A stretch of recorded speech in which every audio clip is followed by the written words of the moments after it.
Hello મિત્રો, આગળના વિડીયોમાં આપણે એનાટોમી ડીકોડ કર્યું હતું. અત્યારના વિડીયોમાં આપણે ફિઝિયોલોજીને ડીકોડ કરીશું. તો સાહેબ, ફિઝિયોલોજીની અંદર કયા કયા ટોપિક આપેલા છે અને તમારે કેવી રીતના પ્રિપેર કરવાના છે? તો ફિઝિયોલોજીમાં તમે જોઈ શકો છો કે લેબોરેટરી ટેકનિશિયન તરીકે સૌથી વધારે જે પૂછાઈ શકે એવા ટોપિક આમાં આપેલા છે, જેની અંદર આવશે બ્લડ. તો બ્લડ છે એ કેવી રીતના બને છે, બરાબર છે, આરબીસી ડબલ્યુબીસી ની રચના શું છે, એના કાર્યો શું છે, એ તમારે કરવાનું થશે. પછી તમારું હૃદય એટલે કે કાર્ડિયોવાસ્ક્યુલર સિસ્ટમ આની અંદર આવે છે.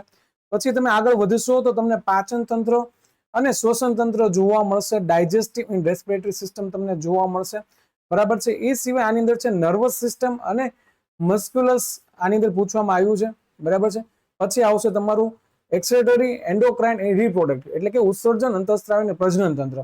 તો ફિઝિયોલોજી પણ 17 માર્ક્સનું છે, એ પણ સ્કીપ તમે નહીં જ કરી શકો. અને લેબટેક તરીકે આ ટોપિક છે તમારા માટે બહુ ઇમ્પોર્ટન્ટ છે, બરાબર છે. જેની અંદર મેં તમને કીધું કે ચાર અલગ અલગ રીતે તમે ડિવાઈડ કરી શકો છો. પહેલા તમે બ્લડ એન્ડ કાર્ડિયોવાસ્ક્યુલર સિસ્ટમ લઈ લો, પછી આવશે તમારો ડાયજેસ્ટિવ એન્ડ રેસ્પિરેટરી સિસ્ટમ, પછી આવશે નર્વસ સિસ્ટમ અને મસલ્સ, અને પછી આવશે એક્સક્રેટરી, એન્ડોક્રાઇન એન્ડ રિપ્રોડક્ટિવ સિસ્ટમ.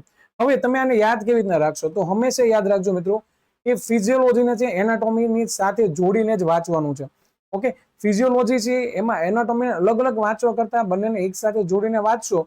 જેમ કે એનાટોમીમાં તમે હૃદયની રચના વાંચો છો, તેની પછી તરત જ ફિઝિયોલોજીમાં તમારે શું વાંચવાનું છે કે હૃદય કેવી રીતના ધબકે છે અને ઈસીજી કેવી રીતના કામ કરે છે. આ કોન્સેપ્ટને એકબીજા સાથે કોરિલેટ કરીને વાંચશો તો તમને યાદ રહી જશે મિત્રો. ઓકે, તો ફરી મળીશું નેક્સ્ટ વિડીયોમાં.